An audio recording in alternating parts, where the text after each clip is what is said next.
ಸಿದ್ದರಾಮಯ್ಯ ಸಂಪುಟದಲ್ಲಿದ್ದಂತಹ ಹಲವರಿಗೆ ಕೋಕ್.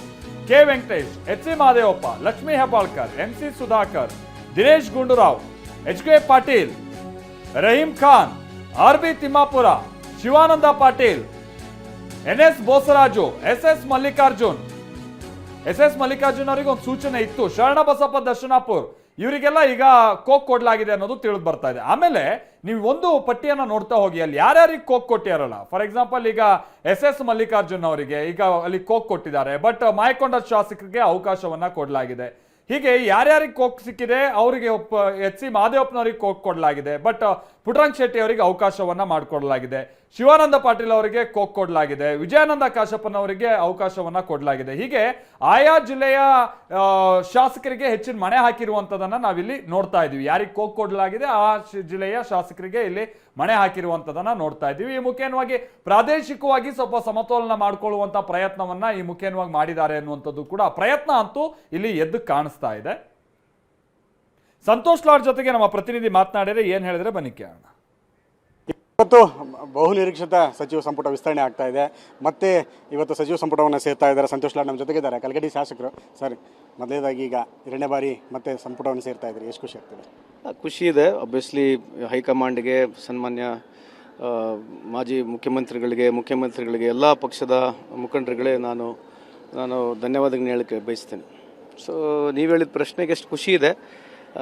ನನ್ನ ಪ್ರಕಾರ ನಾವು ಮಾಡಿರ್ತಕ್ಕಂಥ ಕೆಲಸ, ನಾವು ಮಾಡಿರ್ತಕ್ಕಂಥದ್ದು ಪಾಲಿಸಿಗಳನ್ನ ನೋಡಿ ನನಗೆ ಒಂದು ಅವಕಾಶ ಮತ್ತೆ ಕೊಟ್ಟಿದ್ದಾರೆ. ನಾನು ಖಂಡಿತವಾಗಲೂ ಈ ಅವಧಿಯಲ್ಲಿ ಕೂಡ ನನ್ನ ಕೈಲಿ ಏನಾಗುತ್ತೆ ಅಷ್ಟು ಪ್ರಾಮಾಣಿಕವಾಗಿ ಕೆಲಸ ಮಾಡ್ತೀನಿ ಅಂತ ತಮಗೆ ಹೇಳಲಿಕ್ಕೆ ಬಯಸ್ತೇನೆ. ಈಗ ಈ ಹಿಂದೆ ಕಾರ್ಮಿಕ ಇಲಾಖೆಯಲ್ಲಿ ಕಳೆದ 2.5 ವರ್ಷದ ಸುದೀರ್ಘವಾಗಿ ಒಂದು ಒಳ್ಳೆ ಕೆಲಸಗಳು ಮಾಡ್ಕೊಂಡು ಬಂದಿದ್ದೀರಿ. ಕಾರ್ಮಿಕ ಇಲಾಖೆ ಮೇಲೇ ಆಸಕ್ತಿ ಜಾಸ್ತಿ ಇದೆಯಾ, ಅಥವಾ ಬೇರೆ ಇಲಾಖೆಯನ್ನು ಕೊಟ್ಟರೆ ಇನ್ನೂ ಕೂಡ ಹೆಚ್ಚು ಸಂತೋಷವಾಗಿ ನಿಭಾಯಿಸಬೇಕಂತ ಆಸೆ ಇದೆ? ಯಾವುದೇ ಇಲಾಖೆ ಕೊಟ್ಟರೆ ನಿಭಾಯಿಸಬೇಕಾಗತ್ತೆ. ಸೊ ಖಂಡಿತವಾಗ್ಲೂ ಯಾವುದೇ ಖಾತೆ ಕೊಟ್ಟರೆ ನಿಭಾಯಿಸ್ತೇನೆ.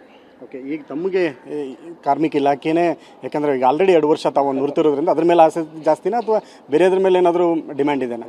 ಯಾವಾಗಲೂ ಆ ಖಾತೆ ಮೇಲೆ ಭಾಳ ಆಸೆ ಇದೆ ಅಂತ ಹೇಳ್ತೀನಿ ಅಷ್ಟೇ. ಓಕೆ, ಈ ಹಿಂದೆ ಕೂಡ ಕೆಲವೊಂದಿಷ್ಟು, ಯಾಕಂದರೆ ತಮಗೆ ತುಂಬ ಕಾರ್ಮಿಕ ಇಲಾಖೆಯಿಂದ ಸಾಕಷ್ಟು ಬದಲಾವಣೆಗಳು ಮತ್ತು ಸಾಕಷ್ಟು ವಿಚಾರಗಳು ಸೇರ್ಪಡೆಯಿಂದ ಈ ಬಾರಿ ಏನೇನು ಯೋಜನೆಗಳಿಗೆ ತಾವು ಕೂಡ ಆಸಕ್ತರಾಗಿದ್ದೀರಿ, ಏನೇನು ಪ್ಲ್ಯಾನ್ ಮಾಡ್ಕೊಂಡಿದ್ದೀರಿ? ಇರಲಿ, ಈಗ ಅದನ್ನ ಹೇಳೋಕ್ಕಾಗೋದಿಲ್ಲ. ಇನ್ನೊಂದ್ಸಲ ರಿವ್ಯೂ ಮಾಡಿಬಿಟ್ಟು ಏನೇನು ಹೊಸದು ಮತ್ತೆ ತರ್ಬೋದು, ಯಾವ ಇಲಾಖೆ ಸಿಗುತ್ತೆ ಗೊತ್ತಿಲ್ಲ. ಯಾವುದೇ ಇಲಾಖೆ ಸಿಕ್ಕರೆ ಏನು ಹೊಸದು ಮಾಡೋಕ್ಕಾಗುತ್ತೆ ಪ್ರಯತ್ನ ಅಂತ ಮಾಡ್ತೀವಿ. ಬಹುತೇಕ 20 ಜನ ತಮ್ಮ ಜೊತೆಗೆ ಸೇರ್ಕೊಳ್ತಿದ್ದೀರಿ. ಮುಂದಿನ 1-1.5 ವರ್ಷಗಳ ಕಾಲ ಯಾವ ರೀತಿಯಾಗಿ ಇದನ್ನು ಸರ್ಕಾರ ನಡೆಸ್ಕೊಂಡು ಹೋಗಬೇಕು, ಜೊತೆಗೆ ತಮ್ಮ ಗ್ಯಾರಂಟಿ ಯೋಜನೆಗಳಿಂದ ಸಾಕಷ್ಟು ಜನರ ಮನೆ ಗೆದ್ದಿದ್ದೀರಾ, ಮತ್ತಷ್ಟು ಹೊಸ ಯೋಜನೆಗಳತ್ತ, ಹೊಸ ಪ್ಲ್ಯಾನ್ಗಳತ್ತ ಏನು ಗಮನ ಹರಿಸುವಂಥದ್ದು? ಅಲ್ಲ, ಖಂಡಿತವಾಗ್ಲೂ ಕ್ಯಾಬಿನೆಟ್ ಇದೆ. ಆಮೇಲೆ ಮುಂದೆ ಬಡ್ಜೆಟ್ ಬೇರೆ ಬರುತ್ತೆ, ಸರ್ಕಾರ ಅದ್ರ ಬೇರೆ. ಈಗ ಡಿ ಕೆ ಶಿವಕುಮಾರ್ ಸಾಹೇಬರು ಹೊಸ ಮುಖ್ಯಮಂತ್ರಿ ಆಗಿರೋದ್ರಿಂದ, ನೂತನವಾಗಿ ಅವರು ಮುಖ್ಯಮಂತ್ರಿ ಆಗಿರೋದ್ರಿಂದ ಅವ್ರ ವಿಚಾರಗಳು ಏನಿದ್ದಾವೆ, ಸರ್ಕಾರದ ಐಡಿಯಾಲಜಿ, ಪಕ್ಷದ ಐಡಿಯಾಲಜಿ, ಆಮೇಲೆ ಎಲ್ಲ ಕ್ಯಾಬಿನೆಟ್ ಸಚಿವರು ಏನಿದ್ದಾರೆ, ಅದ್ರ ಜೊತೆಗೆ ಪಕ್ಷದ ಶಾಸಕರು ಹೊಸದು ಏನು ಹೇಳ್ತಾರೆ, CLP ಏನು ಹೊಸದಾಗುತ್ತೆ ಅದನ್ನೆಲ್ಲ ಗಮನಕ್ಕೆ ಇಟ್ಕೊಂಡು ಮುಂದೆ ಬರ್ತಕ್ಕಂಥ ಹೊಸ ಕಾರ್ಯಕ್ರಮ ಈ ಸರಿ ಅವಕಾಶ ಕೊಟ್ಟಿರೋದು. ಯಾಕಂದರೆ ಡಿ ಕೆ ಶಿವಕುಮಾರ್ ಮೊದಲೇ ಹೇಳ್ತಿದ್ರು ಹೊಸಬರಿಗೆ ಅವಕಾಶ ಕೊಡ್ತೀವಿ ಮತ್ತು ಹೆಚ್ಚು ಯುವಕರಿಗೂ ಕೂಡ ನಾವು ಸೇರ್ಕೊಳ್ಳುವಂಥ ಆಸೆಗಳನ್ನ ವ್ಯಕ್ತಪಡಿಸಿದ್ರು. ಅದೇ ಪ್ರಕಾರವಾಗಿ ಇದೆ ಇದು. ಖಂಡಿತವಾಗ್ಲಿದೆ. ಆಬ್ವಿಯಸ್ಲಿ ಹೈಕಮಾಂಡು ಆಮೇಲೆ ಎಲ್ಲ ಪಕ್ಷದ ಮುಖಂಡರು ಹೊಸೊಬ್ಬರು ಕೊಡೋದ್ರ ಜೊತೆಗೆ ಸೀನಿಯರ್ಸ್ಗೆಲ್ಲ ಬ್ಯಾಲೆನ್ಸ್ ಮಾಡಿದ್ದಾರೆ. ಏನು ಮಾಡಿದ್ರು ಕೂಡ ಹೆಚ್ಚು ಕಮ್ಮಿ ಆಗೇ ಇರ್ತದೆ, ರಾಜಕಾರಣದಲ್ಲಿ ಸಹಜ ಇದೆ. So I just welcome this. Thank you so much. Thank you sir, thank you. ಇದು ಸಂತೋಷ್ ಲಾಡ್ ಅವರ ಮಾತುಗಳು. ಕ್ಯಾಮರಾಮನ್ ಸಂದೇಶ್ ಜೊತೆ ವಿನಯ್ ಕುಮಾರ್ ಕಾಶ್ಮೀರ, ಟಿವಿ9 ಬೆಂಗಳೂರು.